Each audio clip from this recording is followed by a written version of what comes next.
इस कार्यक्रम के पुण्यार्जक हैं श्रीमती चंदा सरावगी, श्री निर्मल श्रीमती बीना सरावगी, श्री विजय श्रीमती रश्मि सरावगी, श्री शांतिलाल श्रीमती सुमित्रा देवी सरावगी, श्री विजय श्रीमती रश्मि सरावगी, श्री अजय सरावगी, श्रीमती कंचन सरावगी एवं समस्त सरावगी परिवार कोलकाता।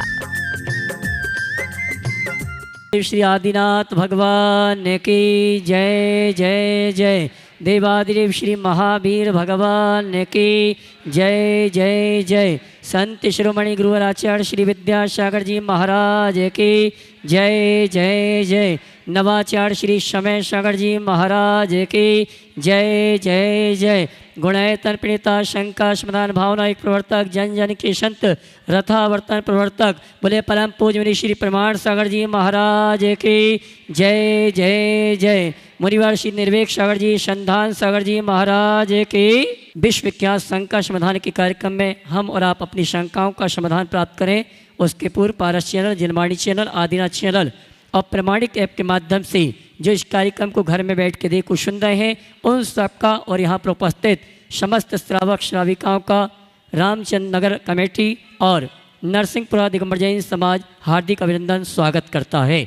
चलते हैं प्रतिदिन की भांति परम पूज्य मुनिवर के श्री चरण वंदन करते हुए गुरुवंदना का सौभाग्य प्राप्त करेंगे और निवेदन करेंगे। शंका समाधान के कार्यक्रम के लिए दोनों हाथ जोड़ लेंगे और मेरे साथ बोलेंगे, हे मुनिवर नमोस्तु, हे गुरुवर नमोस्तु, हे मुनिवर नमोस्तु।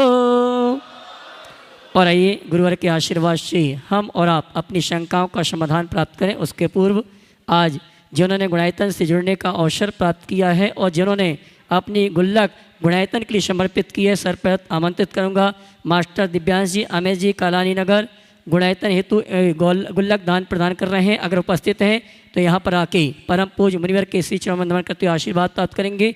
मास्टर दिव्यांश जी, अमेश जी, कालानी नगर शायद हमारे बीच उपस्थित नहीं है। मैं चाहूँगा जोरदार ताली बजा के उस छोटे से बालक का सम्मान करें। और आइए चलते हैं रामचंद्र नगर मंदिर से हमारे बीच में ब्रह्मचारी जिनेश भैया, ब्रह्मचारी महेश भैया जी के परिवार के अभय कुमार जी, अनिल कुमार जी, कमलेश जी, सुधा जी, सविता जी, वंदना जी, निधि जी, सोनल जी, अक्षय जी, नरेश जी, सागर ड्रेसेस इंदौर, इन्होंने आज गुणायतन में सूत्रधार के रूप में जुड़ने का अवसर प्राप्त किया है। मैं सम्मान सहित आदरणीय नरेश जी भैया और जिनेश जी भाई के परिवार को आमंत्रित करूंगा। अब यहाँ परम पूज्य मुनिवर के श्री चरण वंदन करते हुए गुरुवंदना का सौभाग्य प्राप्त करें। और मैं चाहूँगा ऐसे परिवार के लिए आप जोरदार ताली बजा कर इनका सम्मान करें। और इनके सम्मान के लिए मैं आमंत्रित करूँगा जिनके बहुत भाव थे कि गुरुवर का एक बार इस नगर में आगमन हो। मैं आमंत्रित करूँगा श्रीमान कमल जी अग्रवाल, गुणायतन ट्रस्टी, ये आएंगे। हमारे सम्माननीय ब्रह्मचारी जिनेश भैया, ब्रह्मचारी महेश भैया जी, उनके परिवार जिन्होंने आज गुणायतन से जुड़ने का अवसर प्राप्त किया है, उनका सम्मान गुणायतन परिवार की ओर से, रामचंद्र नगर की ओर से और नरसिंहपुरा दिगंबर जैन समाज की ओर से सम्मान का कार्यक्रम संपन्न करें और जोरदार ताली बजाकर इनका सम्मान करें। और मैं आपसे कहना चाहूँगा हमारे विवेक भैया, बिक्की भैया जो कि मुनिवर की सेवा में अहर्निश लगे हुए हैं, उनके ये चाचा हैं। देवी अहिल्या की नगरी मालवा की शान इंदौर के पश्चिम क्षेत्र के रामचंद्र नगर और विंध्याचल नगर के नरसिंहपुर दिगंबर जैन समाज द्वारा संचालित आदिनाथ बागशे सायंकालीन टीवी चैनल का बहुचर्चित विश्व विख्यात शंका समाधान के कार्यक्रम में हम और आप अपनी शंकाओं का समाधान प्राप्त करें। उसके पूर्व पारस चैनल, जिनवाणी चैनल, आदिनाथ चैनल और प्रमाणिक ऐप के माध्यम से जिस कार्यक्रम को घर में बैठ के देखो सुन रहे हैं, उन सभी का और यहाँ पर उपस्थित समस्त श्रावक श्राविकाओं का रामचंद्र नगर दिगंबर जैन मंदिर कमेटी और नरसिंहपुर दिगंबर जैन समाज हार्दिक अभिनंदन स्वागत करता है। चलते हैं प्रतिदिन की भांति परम पूज्य मुनिवर के श्री चरण वंदन करते हुए आशीर्वाद प्राप्त करेंगे और निवेदन करेंगे। शंका समाधान के कार्यक्रम के लिए दोनों हाथ जोड़ लेंगे, मेरे साथ बोलेंगे, हे मुनिवर नमोस्तु नमोस्तु नमोस्तु। और आइए गुरुवर के आशीर्वाद से हम और आप अपनी शंकाओं का समाधान प्राप्त करें। उसके पूर्व मैं उन सुधी श्रावकों के नामों की घोषणा करूंगा जिन्होंने आज गुणायतन से जुड़ने का अवसर प्राप्त किया है। एक छोटा सा बालक है जिन्होंने गुणायतन के लिए अपनी गुल्लक दान दी है। मास्टर दिव्यांग जी, अमित जी जैन, कालानी नगर, अगर उपस्थित हैं तो वे आए। परम पूज मुनिवर के श्री चरण करते गुरुवंदना का सौभाग्य प्राप्त करेंगे। और मैं चाहूँगा मास्टर भाई के लिए जोरदार ताली बजा का सम्मान करें। और आइए चलते हैं हमारे बीच में आदरणीय ब्रह्मचारी जिनेश भैया जी, ब्रह्मचारी महेश भैया जी के परिवार के अभय कुमार जी, अनिल कुमार जी, कमलेश जी, सुधा जी, सविता जी, वंदना जी, निधि जी, सोनल जी, अक्षय जी, नरेश जी जैन, सागर देशेश, रामचंद नगर, इंदौर हमारे बीच उपस्थित हैं, जिन्होंने आज गुणायतन में सूत्रधार के रूप में जुड़ने का अवसर प्राप्त किया है। और इनके सम्मान के लिए मैं आवाज़ दूंगा गुणायतन ट्रस्टी श्रीमान राजकुमार जी, श्रीमान कमल जी और विपुल जी बाझल, ये तीनों आएंगे सम्मानी सूत्रधार परिवार का गुणायतन परिवार की ओर से और रामचंद्र दिगंबर जैन मंदिर की ओर से सम्मान का कार्यक्रम संपन्न करेंगे। और मैं चाहूँगा आप जोरदार ताली बजा के इस परिवार का सम्मान करें।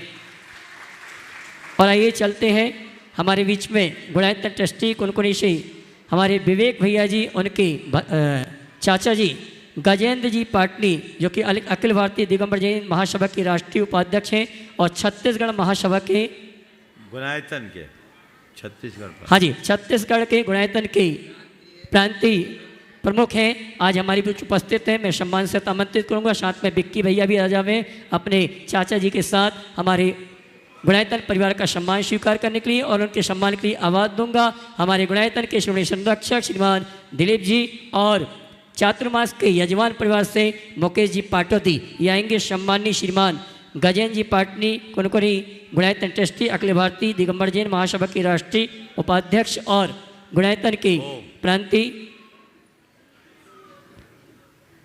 और मैं चाहूँगा आप ताली बजा के इनका सम्मान करें।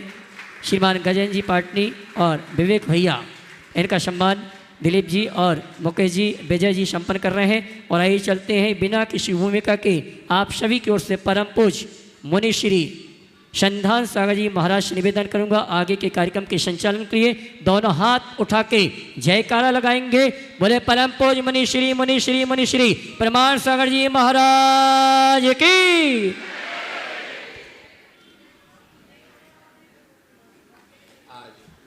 चलो रामचंद्र नगर के इस प्रांगण में गुरु चरणों में अपन यह शुरू करते हैं।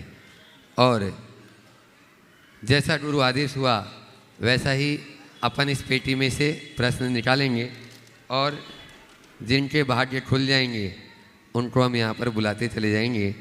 सबसे पहले जितांश गंगवाल, सिंगाना 52 गजा, वो अपना प्रश्न गुरु चरणों में रखें। और उसके बाद में रामचंद्र नगर के महिला संगठन मंत्री अंतिम गंगवाल तैयार रहें। कहाँ है जितांश? हाँ हाँ बोलो। चलो पहले से हाथ ऊंचा कर दें ताकि माइक वहाँ तक पहुँच जाए। हाँ बोलो।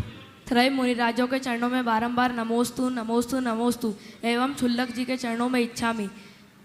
तो गुरुवर, मेरा प्रश्न यह है कि क्या एक शाकाहारी हिंसक हो सकता है? क्या एक मांसाहारी संत हो सकता है? अगर हाँ तो क्या पूर्व जन्मों के कर्म अपना प्रभाव नहीं दिखाएंगे? क्या इस जन्म के तप साधना भक्ति व्यर्थ जाएंगे? कृपया समाधान कीजिए। नमोस्तु महाराज जी। बहुत अच्छा सवाल किया है। शाकाहारी हिंसक हो सकता है और मांसाहारी भी संत बन सकता है। ऐसा क्यों?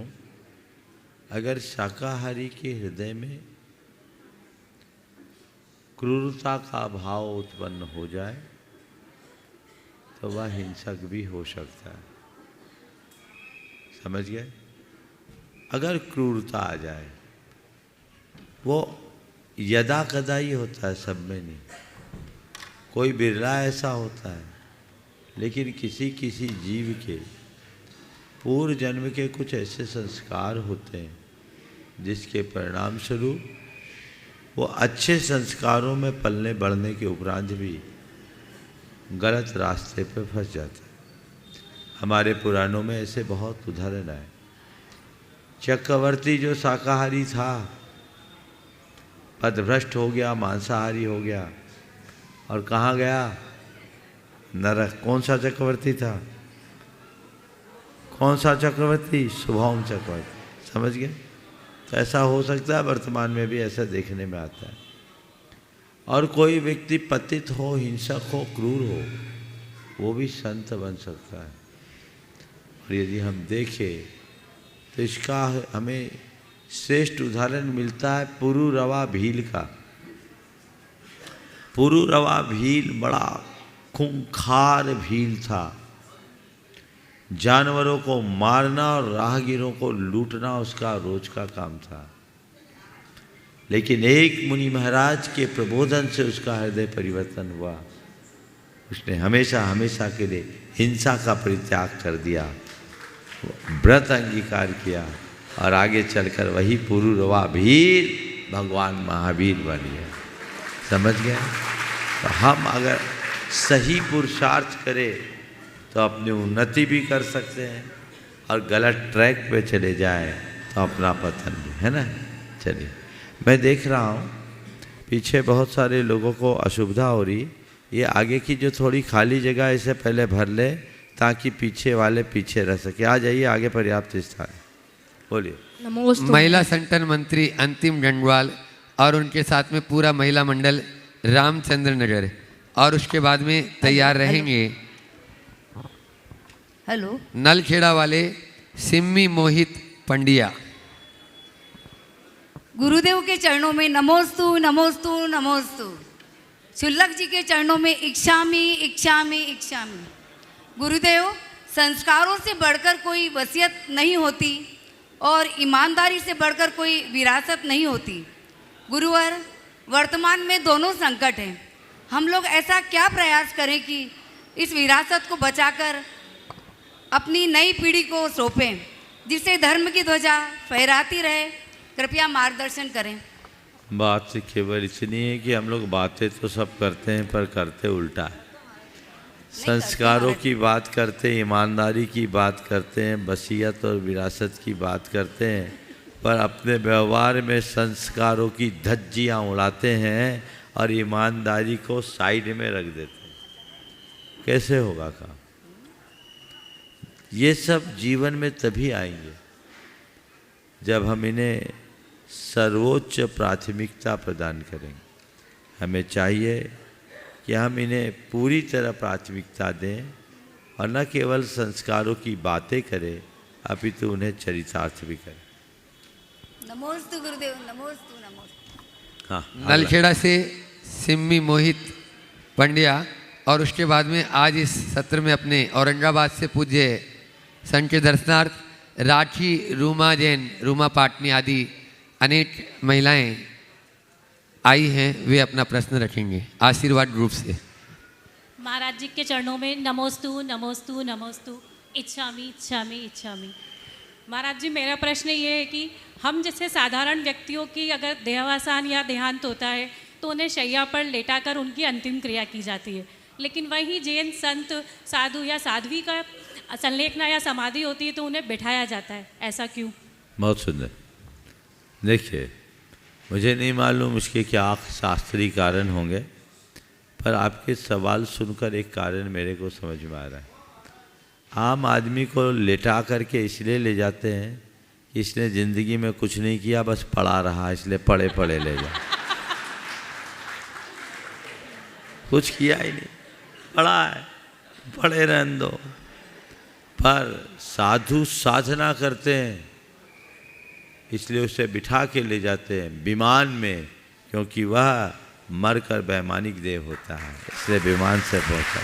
नमोस्तु गुरुदेव। उद्यम करोगे तो उन्नति होगी और आलस करोगे तो अधोगति होगी। औरंगाबाद से आशीर्वाद ग्रुप की महिलाएं रूमा पाटनी, राखी जैन के साथ में, और उसके बाद में तरुण क्रांति महिला मंडल से प्रियंका जैन राजवाड़ा। औरंगाबाद नहीं, दूसरा बोल। हाँ, प्रियंका जैन राजवाड़ा, तरुण क्रांति महिला मंडल, और उसके बाद में तैयार रहेंगे सुखदेव नगर से साधना जैन। जल्दी।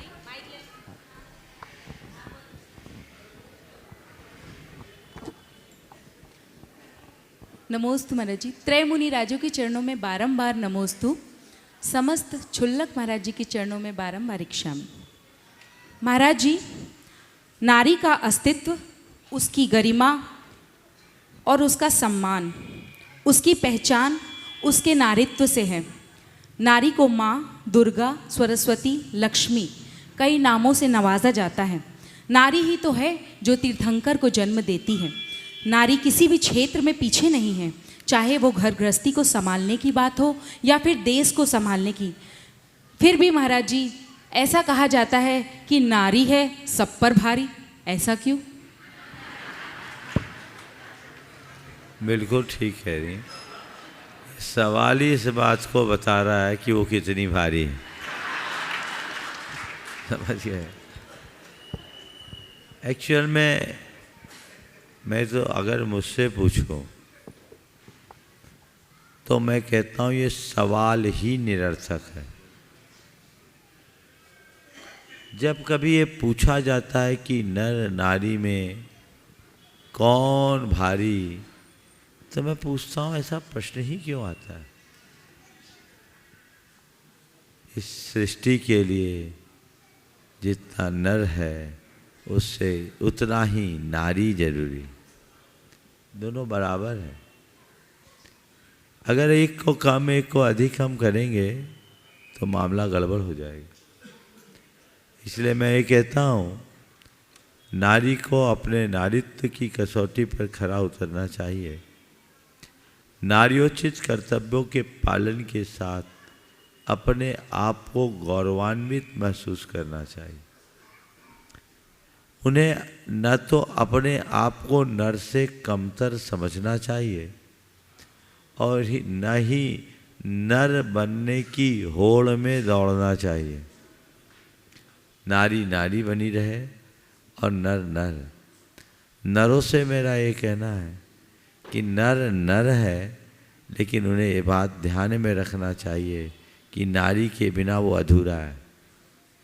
इसलिए नर नर रहे पर नारी को कमतर ना आके। यदि ये व्यवस्था चले तो सारे सवाल खत्म हो जाएंगे। लेकिन मुझे लगता है अब यहाँ दोनों के बीच एक होड़ होती है और नारियाँ भी मुझे लगता है किसी न किसी प्रकार की इन्फीरियरिटी की शिकार है, क्योंकि उन्हें नारियोचित कर्तव्यों में उतनी रुचि नहीं रहती। पुरुषों जैसा काम करने में वो अपनी बड़ी उपलब्धि गिनती है। तो ऐसा करके क्या कर लोगे?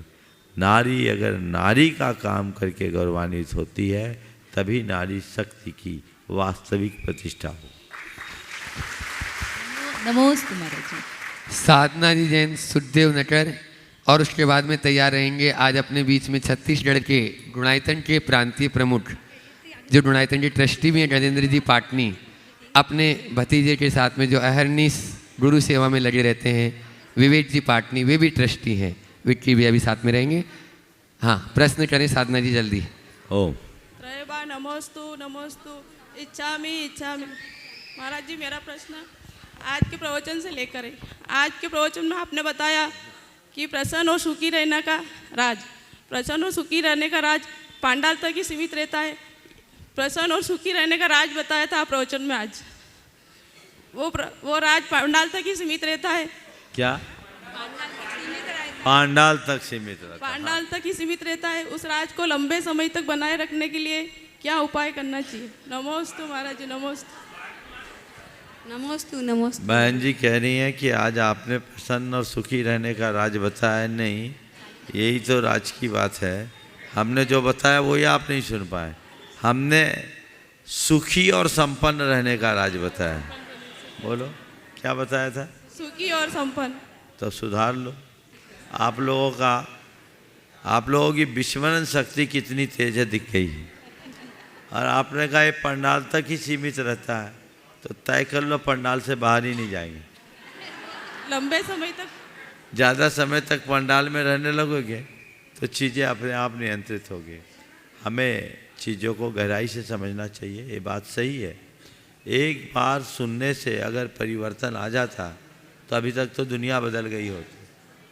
बार बार सुनो और जो सुना है उसको गुनो, गुण करके स्वीकार करो, तब उद्धार होगा। इसलिए स्वीकार करो। नमोस्तु महाराज, नमोस्तु। हाँ गजेंद्र जी पाटनी बोलिए परम अपने पूज्य। टीम के साथ में और साथ में विक्की भैया, और उसके बाद में तैयार रहेंगे राजेंद्र जी जैन दद्दू। परम पूज्य 108 श्री परमान सागर जी महाराज की, मुनि संघ की। महाराज श्री छत्तीसगढ़ और झारखंड की धरती पुनः आपको आपके श्री चरण को छूने के लिए लालायित है। हम सब निवेदन है अति शीघ्र हम लोगों को जल्दी आपके दर्शन प्राप्त हो छत्तीसगढ़ और झारखंड में, ऐसी भावना भाते हुए महाराज श्री अगर कोई मूर्तियाँ, एक शंका हमारे मन में है कि कुछ मूर्तियाँ जैसे प्रतिष्ठित होकर आई, इस बीच में अगर कोई को सूतक पातक लग जाए, ऐसी स्थिति में उस मूर्ति को छू रहा है तो क्या वो दोष में माना जाएगा महाराज? पहले तो मैं चाहूँगा एक बार गजेंद्र भाई का जोरदार अभिनंदन करो। ये छत्तीसगढ़ के बड़े कर्मठ, लगनशील और समर्पित कार्यकर्ता है। आपने जो सवाल किया कि मूर्ति लेकर कोई जा रहा है और रास्ते में सूतक हो जाए और छूना पड़े तो दोष, जब वो मूर्ति लेके जा रहा है तो अपना पूरा सकलीकरण करा के जाए कि जब तक हम भगवान को वेदी में नहीं विराजमान करते तब तक मेरा ये सकलीकरण है। ब्रह्मचर्य का नियम ले, अभक्ष भक्षण का त्याग करे, रात्रि में चारों प्रकार का आहार त्यागे, फिर भगवान को ले जाए, सकलीकरण का बंधन बंधवा के जाए, सूतक पातक होगा कुछ फर्क नहीं पड़ेगा। समझ गए? बस आपको सूतक ही नहीं लगेगा, समस्या ही हल हो जाए। हाँ राजेश जी जैन दद्दू, और उसके बाद में आपके यहाँ के कर्मठ कार्यकर्ता और गुणायतन के ट्रस्टी जो गुरुवर को यहाँ लाने के लिए अहरनिश लगे रहे, कमल जी, निर्मल जी, अग्रवाल का पूरा परिवार तैयार रहे। त्रय मुनि राजों के चरणों में नमोस्तु नमोस्तु, क्षुल्लक जी के चरणों में नमोस्तु नमोस्तु। नाम प्रमाण, चरित्र प्रमाण और प्रामाणिकता के धारी हैं प्रमाण सागर गुरुवर के चरणों में नमन हमारे परिवार की, नमन हमारे परिवार की। हे गुरुवर, वर्तमान समय में अतिशय क्षेत्र कुंडलपुर बड़े बाबा अतिशय क्षेत्र में जो परम पूज्य आचार्य अंतर्मना प्रसन्न सागर जी महाराज सत्संग के साथ जो घटनाक्रम हुआ उसके बारे में आपके विचार, संपूर्ण भारतवर्ष की जैन समाज आपका मार्गदर्शन चाहती है। कृपया इस पर अपने विचार, चिंतन, सोच व्यक्त करें। पूरे परिवार की ओर से नमोस्तु। देखो, इस तरह की घटनाओं का घटना किसी भी क्षेत्र के लिए उचित नहीं। मुझे पूरे घटनाक्रम का तो आता पता नहीं है क्योंकि मैं सोशल मीडिया और अखबारों से दूर रहता हूँ, लेकिन आप लोगों की मौखिक चर्चा से जितनी बात सुनने में आई उसके आधार पर मैं ये कह सकता हूँ कि इस तरह की प्रवृत्तियाँ कतई उचित नहीं है। सभी को बहुत गंभीरता से ध्यान देना चाहिए और किसी भी तीर्थ, किसी भी क्षेत्र में आने वाले साधु संतों के गौरव गरिमा का ध्यान रखना चाहिए, उनकी सेवा वैयावृत्ति करनी चाहिए।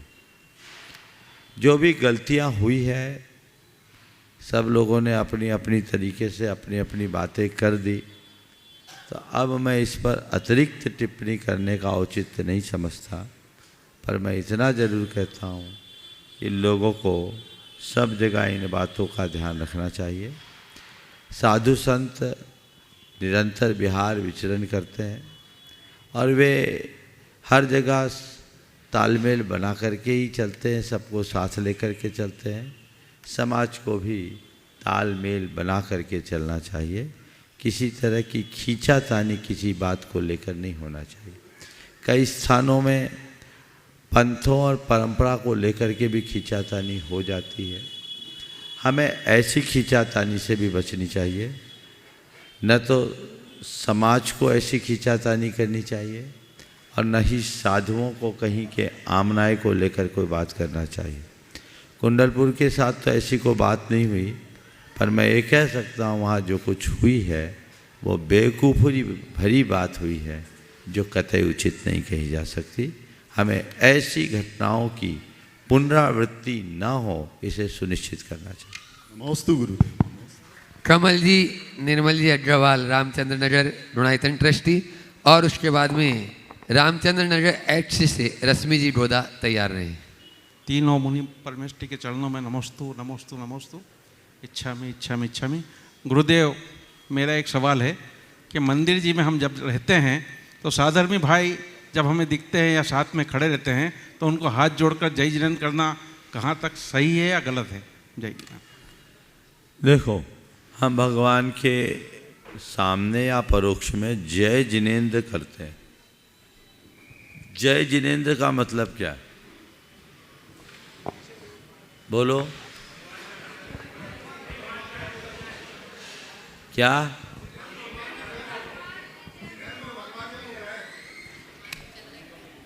जिनेंद्र भगवान की जय नहीं, हम एक दूसरे के मध्य जय जिनेंद्र बोलकर अपनी आइडेंटिटी प्रकट करते हैं।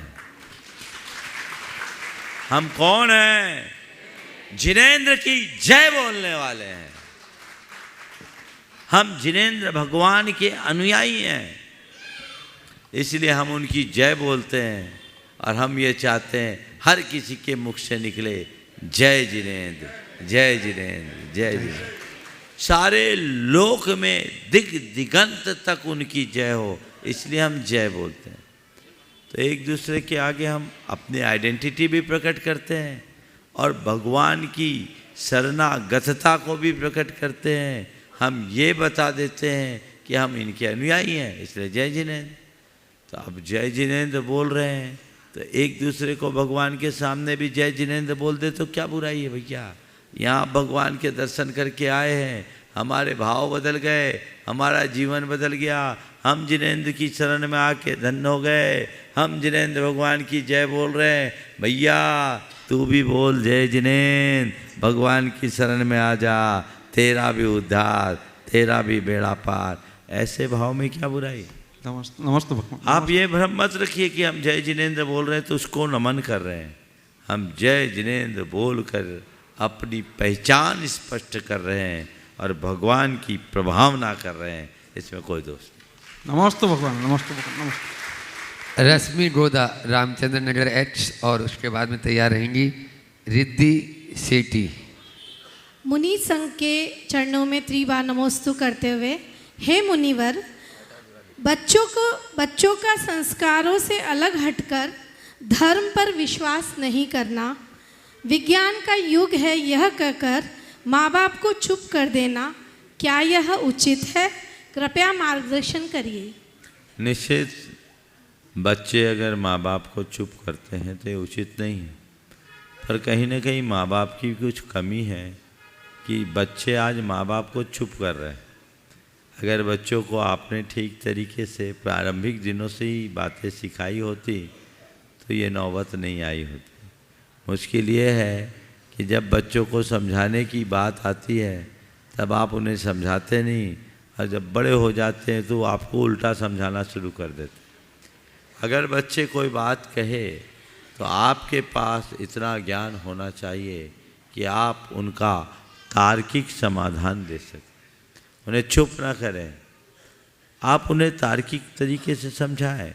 यदि आपके बस की नहीं हो तो गुरुओं के पास ले आए। लेकिन मेरा एक अनुभव और भी है, ये जितने बच्चे हैं ना, धार्मिक मामलों में जो आर्गुमेंट करते हैं वो अश्रद्धावश करने वाले बच्चे कम होते हैं, अपनी मम्मी को परेशान करने वाले बच्चों में ज़्यादा होते हैं।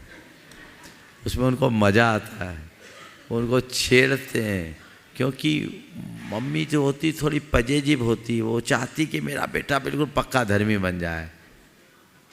और फिर बेटा, देखो बच्चे अपना सम्मति से सिर भी हिला रहे, तो वो छेड़ते हैं।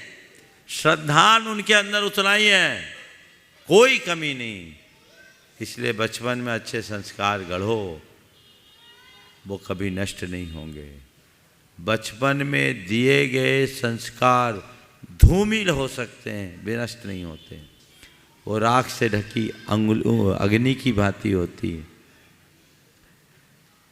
ऐसा लगता है कि आग बुझ गई, पर थोड़ी सी फूंक मारने भर की देर होती है, फूंक मारती अंगारे दनकने लगते हैं, इसलिए इन बच्चों में संस्कार आएंगे। ऐसा मैं इसलिए बोल रहा हूँ कि बहुत सारे बच्चे, एक बहन जी के साथ ऐसा होता था, अपने बेटे से परेशान, एक दिन रोते रोते बेटे को पकड़ कर ले आए।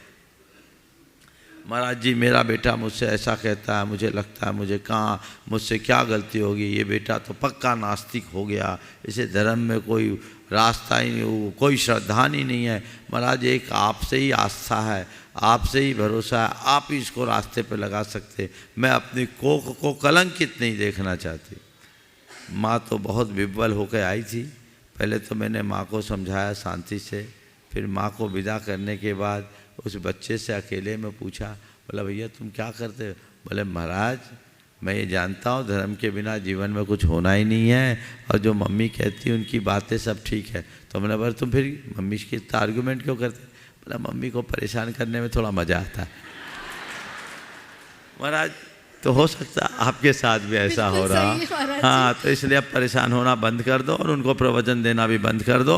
अपना प्रवचन सुनाने की जगह गुरुओं का प्रवचन सुना। नमोस्तु गुरुवर, नमोस्तु नमोस्तु। रिद्धि सेठी और उसके बाद में आज अपने बीच में प्रतिष्ठा जगत के प्रतिष्ठा पितामह कहलाने वाले उनके सुपुत्र यशस्वी सूत्र प्रतिष्ठाचार्य जैनी सांजी टीकमगढ़ से यहाँ पर उपस्थित हैं। वे अपना प्रश्न रखेंगे और अपने पिताजी के पद चिन्हों पर चल रहे हैं, कुछ नया कर रहे हैं, तो वे गुरु चरणों में उसका भी आशीर्वाद लेंगे। त्रय मुनिराजों के चरणों में नमोस्तु नमोस्तु नमोस्तु। सभी छुल्लक जी के चरणों में इच्छामी इच्छामी इच्छामी। महाराज जी ये प्रश्न मेरा नहीं है, किसी ने पूछा है कि आजकल कई जगह पर मृत्यु होने पर शमशान में लोगों की वीडियो शूटिंग कराई जाती है, मतलब जो पूरी प्रक्रिया होती है उसकी, और कई जगह परिवार वाले ही वीडियो शूटिंग के लिए बोलते हैं या खड़ा करते हैं, और फिर उसकी वीडियो को सोशल मीडिया पे अपलोड करना, स्टेटस पे डालना, तो ये कहाँ तक उचित है और करना चाहिए या नहीं? और फिर बात कर रहे थे तो वो लोग बोले कि व्रती लोगों की भी तो वीडियो बनाई जाती है, तो गृहस्थ की क्यों नहीं? देखिए, वीडियो शूट करना, सोशल मीडिया में अपलोड करना, ये एक अलग विषय है, पर क्यों करना, सबसे महत्वपूर्ण सवाल तो ये है। एक व्रती की वीडियो शूट करके इसलिए प्रचारित कर देते हैं लोग ताकि लोग उनसे प्रेरणा लें और संलेखना का रास्ता चुने। यदि इस मनोभाव से कोई करे तब तो अच्छा भी लगता है, इसे हम सही ठहरा सकते हैं। लेकिन कोई व्यक्ति मरा और आप उसकी वीडियो शूटिंग कराकर सब जगह फैला रहे हैं, तो किस लिए फैला रहे हैं उनसे सवाल तो करो। उससे आप क्या संदेश देना चाह रहे हैं? आपको खुशी हुई है, आपके घर में कोई मांगलिक कार्य हुआ है, ऐसा तो नहीं कि अच्छे है चले गए सो सारी संपत्ति हमारी हो गई। क्या है ये? संवेदनहीनता का ही द्योतक है ना। अगर तुम्हारे मन में किसी के वियोग का शोक होगा तो तुम सपने में भी ऐसा नहीं कर सकोगे, और यदि ऐसा नहीं है, किसी के जाने का गम नहीं है, अक्सर आजकल देखते हैं, अब तो कुछ नहीं बचा, पहले तो शमशानिया बैराग रहता था, अब तो वहाँ भी बैराग नहीं। तो ये धीरे धीरे बढ़ती हुई संवेदनहीनता को दर्शाता है। कोई व्यक्ति बड़े उम्रदराज हो, बहुत अच्छे कर्म किया हो, उसके बहुत प्रशंसक लोग हों, उसका जीवन औरों के लिए प्रेरणाप्रद हो, लोग उसके विषय में देखना चाहते हो, जानना चाहते हो, तो वो चीज़ें हो तो ठीक है। आम आदमी ने क्या किया, और किसी के मरने पर अगर उसके मित्रजन करे तो फिर भी ठीक है, भर्जन करने लगे तो क्या ठीक। तो जब तक इस तरह के कार्यों से कोई अच्छी प्रेरणा न हो तब तक मुझे इन सब का औचित्य प्रतीत नहीं होता। नमोस्तु महाराज जी। प्रतिष्ठाचार्य जैनी सांजी टीकमगढ़ से, और उसके बाद में राजकुमार जी जैन अंजनी नगर गुणायतन ट्रस्टी तैयार हैं। पूज्य श्री चरणों में नमोस्तु नमोस्तु नमोस्तु। महाराज श्री, वर्तमान में बच्चे जब तक माँ बाप के पास रहते हैं, धर्मचर्या से जुड़े रहते हैं, कॉलेज के निमित्त से, पढ़ाई के निमित्त से या नौकरी के निमित्त से वो ऐसी जगह पहुंच जाते हैं जहां जिन मंदिर की, जिन गुरुओं का सानिध्य प्राप्त नहीं होता है। ऐसे समय में वो चाहते हैं कि हम भी चर्या का उसी प्रकार पालन करें। जब मंदिर नहीं है, गुरु नहीं है, तो अपनी चर्या का पालन कैसे करें और कैसे वो अपने कर्तव्यों का पालन करें। देखिए, शास्त्र के हिसाब से पूछो तो एक प्रसंग सुना था। गुरुदेव वीणावाड़ा में थे। कोलकाता के एक सज्जन सुमेर जी चूड़ीवाल गुरु चरणों में पहुँचे। उन्होंने कहा, गुरुदेव, मेरा नित्य अभिषेक पूजन का नियम है और मुझे 15 दिन के लिए अमेरिका जाना है, वहाँ बहुत ज़रूरी काम है, नहीं जाऊँगा तो बड़ा नुकसान है। गुरुदेव, अब वहाँ मेरा नियम कैसे पले? मैं गुरु चरणों में था। गुरुदेव ने कहा, व्यापार व्यवसाय के लिए तो सेठ साहूकार पहले भी दूर देश देशांतर जाते थे। जाओ, अपने साथ भगवान ले जाओ। महाराज, भगवान को ले जा सकते हैं? बोले ले जा सकते हैं। चल प्रतिमा जो होती उसे ले जाओ। कैसे ले जाना? गुरुदेव ने बता दिया, शुद्धिपूर्वक अलग से एक संदूक बना करके उसमें उनको विराजमान करके ले जाना। ले गए। उन्हें आशातीत सफलता मिली। लौटने के बाद गुरु चरणों में कृतज्ञता ज्ञापित करने के लिए वो आए। उस समय भी मैं वहीं बैठा था। तो गुरुदेव, आपके कृपा से मेरा सारा नियम पल गया और उम्मीद से ज़्यादा सफलता मिली, पर एक चूक हुई। आपने कहा था कि अभिषेक नहीं कर पाए तो मलमल के कपड़े से ऐसे ही पूछ लेना, जल तो मिलेगा नहीं। पर मेरा मन नहीं माना तो मैंने तो अंगूर के रस से अभिषेक कर लिया। गुरु जी ने कहा, आपकी भावना इतनी उत्कृष्ट है, उसमें ये बात नहीं। ये उदाहरण मैं केवल इसलिए दे रहा हूँ कि पुराणों में भी ऐसे प्रसंग मिलते हैं। महीनों पोत के द्वारा, जल पोतों के द्वारा समुद्री मार्ग से लोग जाते थे, अपने साथ अपना चैत्यालय लेके जाते थे। तो यदि आप दूर देश में बसते हो तो गृह चैत्यालय किसके लिए? गृह चैत्यालय विराजमान कर लो, क्योंकि जो भगवान के दर्शन पूजन बंदन नहीं करता उनका जीवन व्यर्थ है, उनके गृहस्थाश्रम को धिक्कार है, ऐसा शास्त्र कहते हैं। तो क्यों ऐसा? एक दिन का तो काम नहीं है, पूरी जिंदगी रहना है। अब महाराज जी, हम ले तो गए, चैत्यालय बना लिए, अकेला घर है, सूतक पातक लग जाए तो आप तो प्रतिष्ठाचार्य हो, आपके सामने मैं ये कह सकता हूँ, रत्न की प्रतिमा विराजमान कर लो और इसी संकल्प के साथ करो कि जब तक हमारी अनुकूलता होगी सेवा पूजा करेंगे। किसी वजह से अगर न कर पाए तो दोष नहीं लगेगा। बोलो, ऐसा विधान है कि नहीं? बोलो जी। कर सकते हैं कि नहीं? कर सकते हैं। कर सकते हैं ना? बोलो, शास्त्र कहता है कि नहीं? बोल तो दो दादा। नहीं करता है महाराज जी, शास्त्र पे करता है, लेकिन गृहस्थ के मैं बता रहा हूँ, मैं दूसरी बात में दूसरा संदेश देना चाह रहा हूँ जी। शास्त्र कहता है कि नहीं? कहता है महाराज जी। इसलिए जैसे मानस सब में भगवान विराजमान करते हैं, वहाँ रोज अभिषेक नहीं होता। ऐसे ही कोई ऐसे देश में बसा है, मैं इसलिए बोल रहा हूँ आपके निमित्त से कि सही आदमी के सामने बोल रहा हूँ। कुछ लोग ऐसे उलझ गए बाहर के, भारत से बाहर, तो उनको भी सब सुनते हैं, समाधान मिल जाएगा, इसलिए मैं बोल रहा हूँ। तो ऐसी जगहों में हमें देश काल की परिस्थिति के अनुरूप काम करना चाहिए, और जो लोग दूर देश में रह रहे हैं उन्हें दर्शन पूजन का प्रत्यक्ष लाभ मिले, ये सुनिश्चित करना चाहिए। जहाँ भगवान दर्शन सुलभ है वहाँ तुम चैत्यालय बनाओ, मैं ये नहीं कहता। देवस्थान तो देवस्थान में होना चाहिए, लेकिन जहाँ सुलभ नहीं है उनके लिए ही गृह चैत्यालय है। अब बाजू में मंदिर और तुम गृह चैत्यालय बना रहे, समझ गए? कई बार निमित्तों से भी गृह चैत्यालय बनाना पड़ता।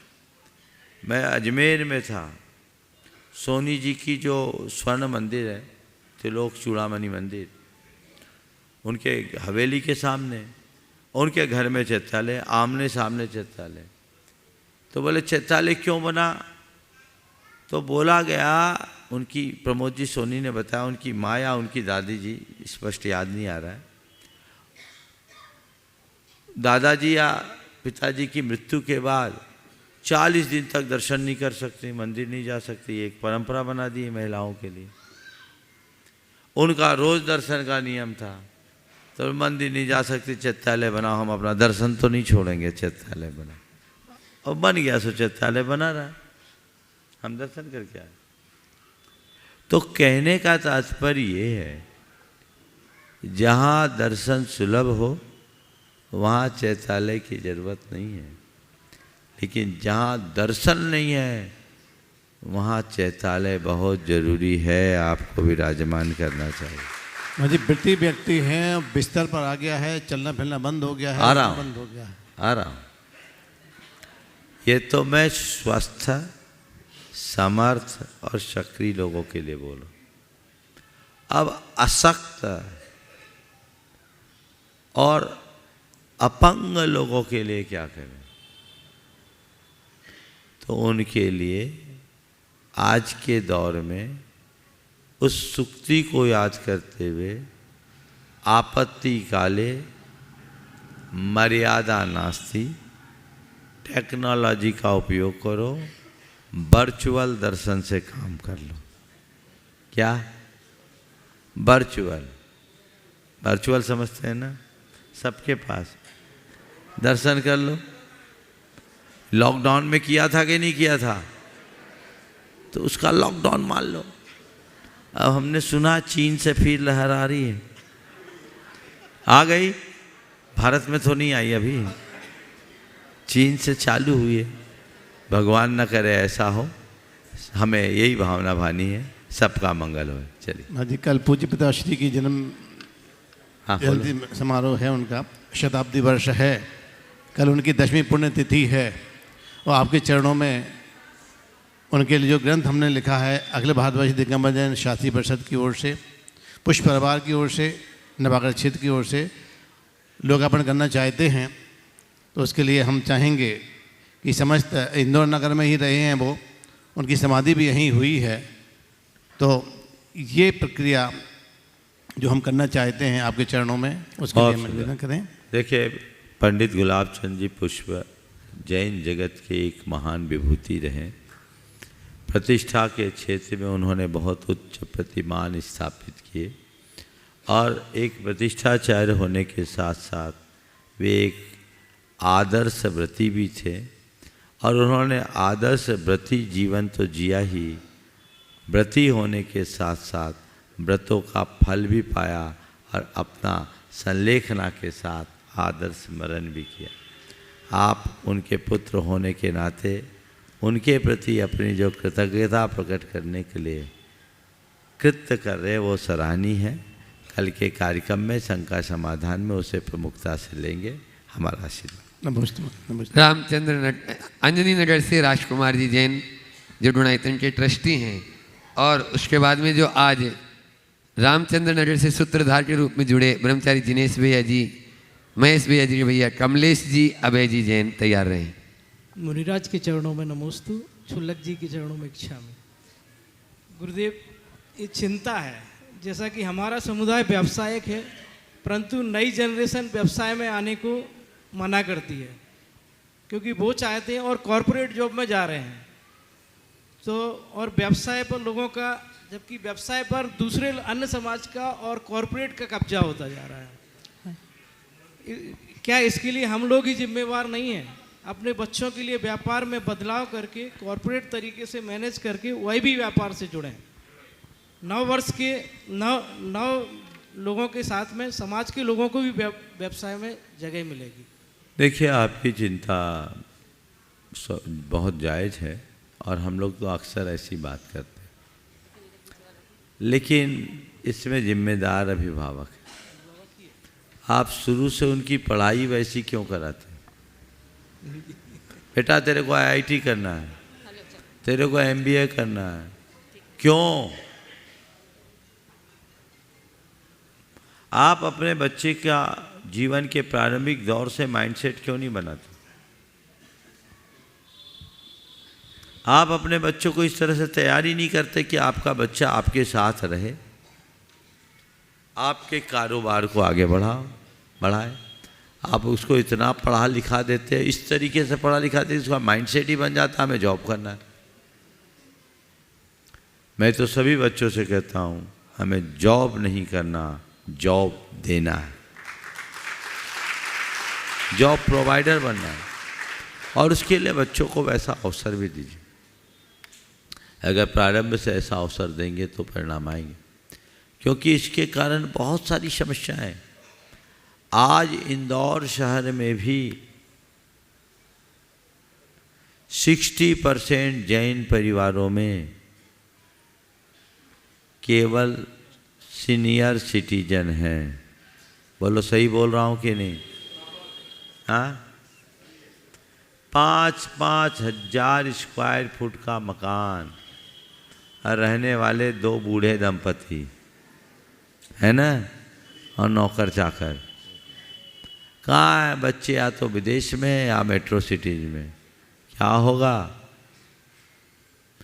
तुम्हारे मरने के बाद तुम्हारी संतान केवल तुम्हारी संपत्ति बेचने आएगी, वो लौट के नहीं आने वाली।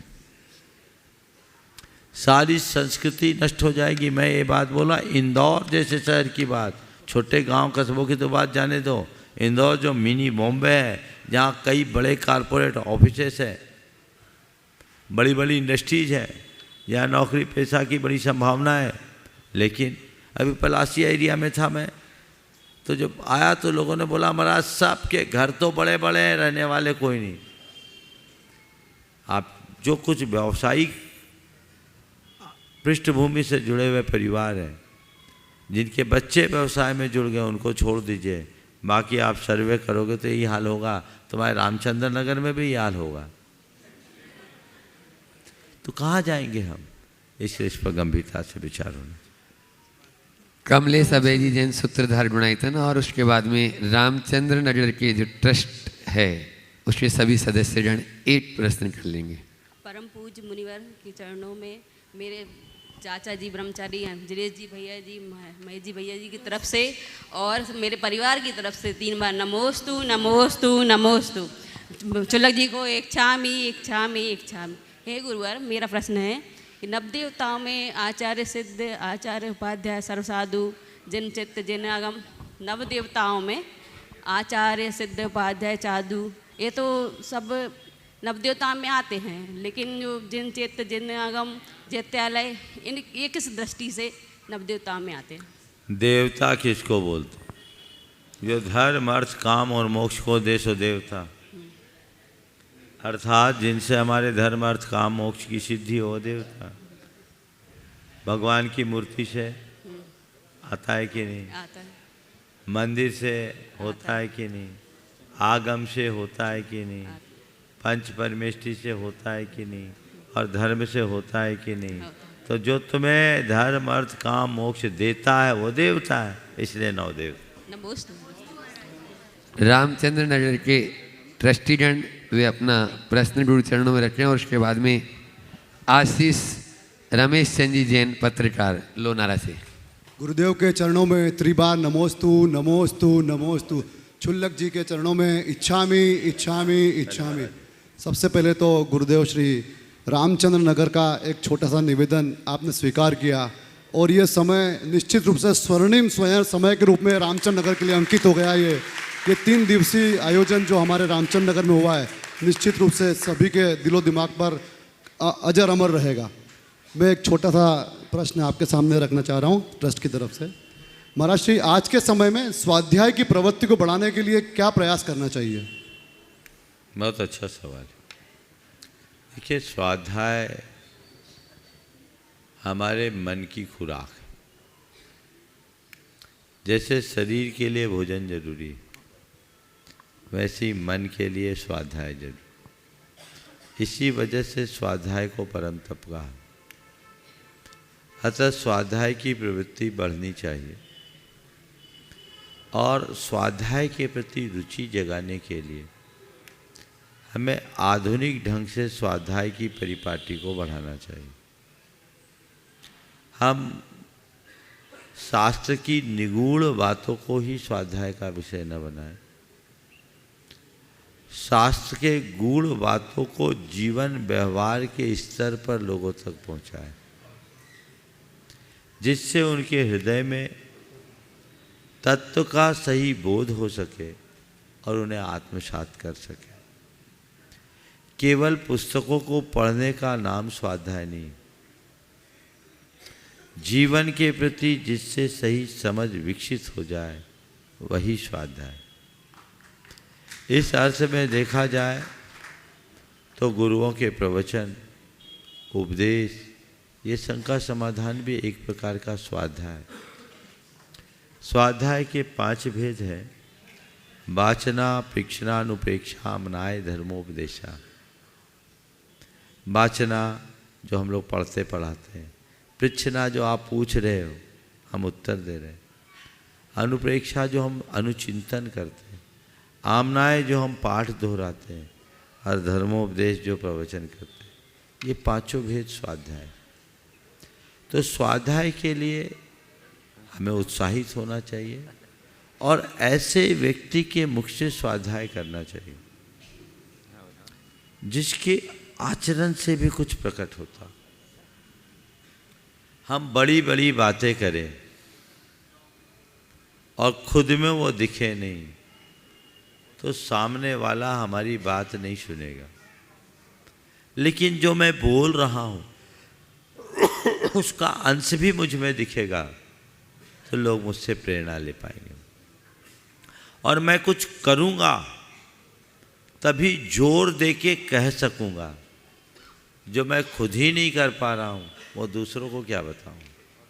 तो इसलिए आधुनिक तरीके से स्वाध्याय हो, रोचक तरीके से स्वाध्याय हो, और स्वाध्याय में खुलापन हो, लोगों को वस्तु स्वरूप का बोध हो सके, इस बात का ध्यान।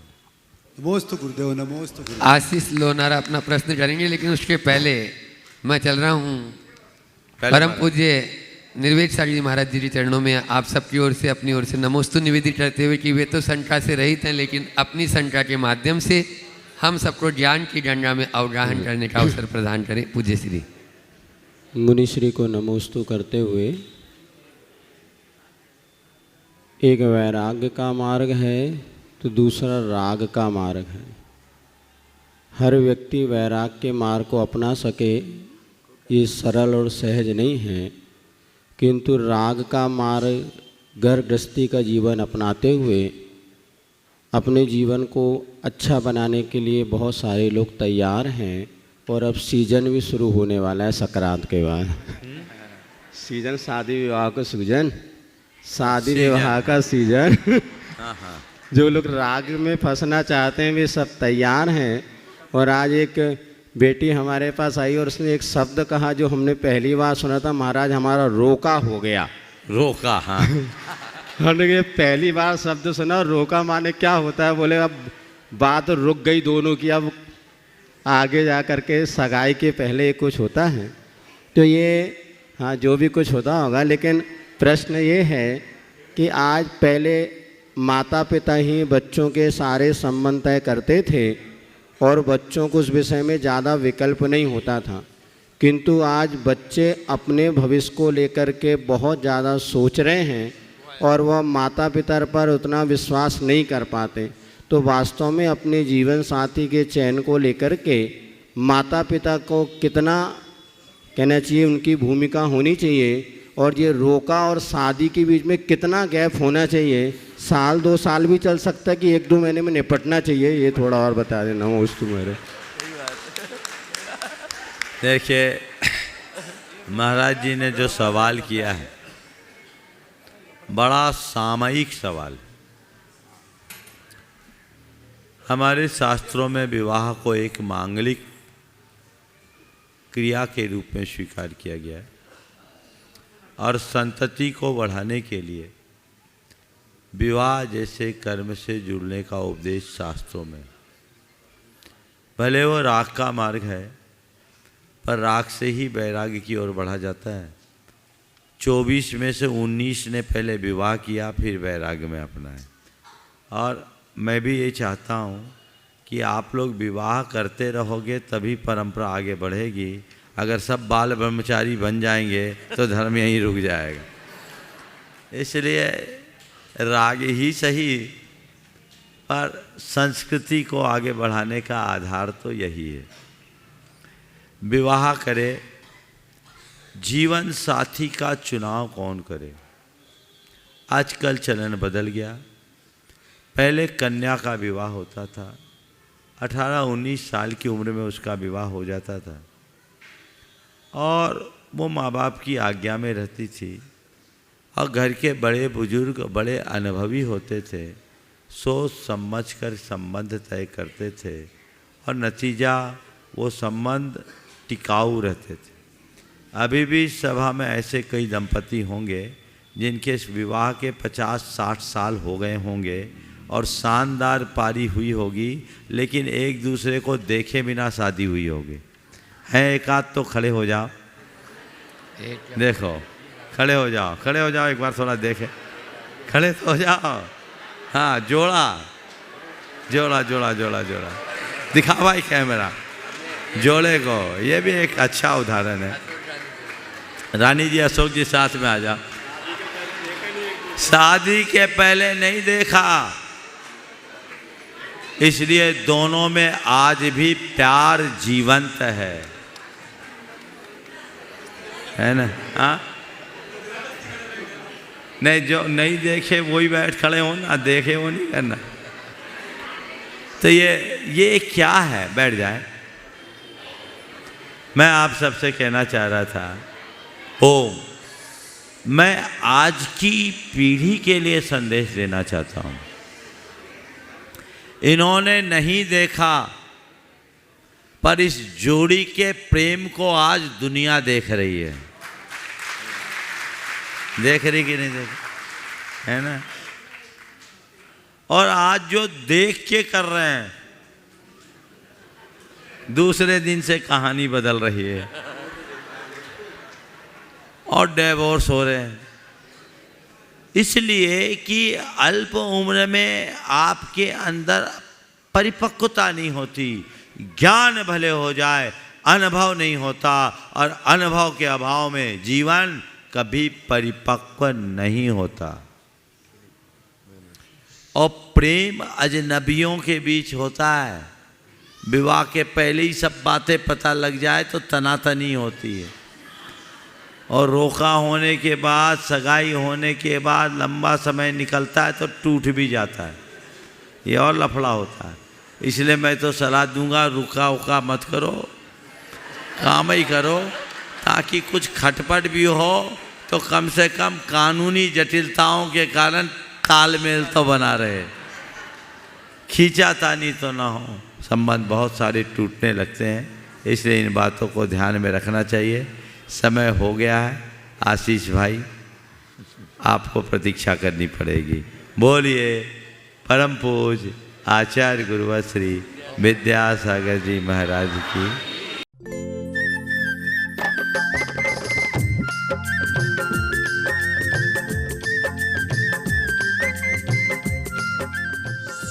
इस कार्यक्रम के पुण्यार्जक हैं श्रीमती चंदा सरावगी, श्री निर्मल श्रीमती बीना सरावगी, श्री विजय श्रीमती रश्मि सरावगी, श्री शांतिलाल श्रीमती सुमित्रा देवी सरावगी, श्री विजय श्रीमती रश्मि सरावगी, श्री अजय सरावगी, श्रीमती कंचन सरावगी एवं समस्त सरावगी परिवार कोलकाता।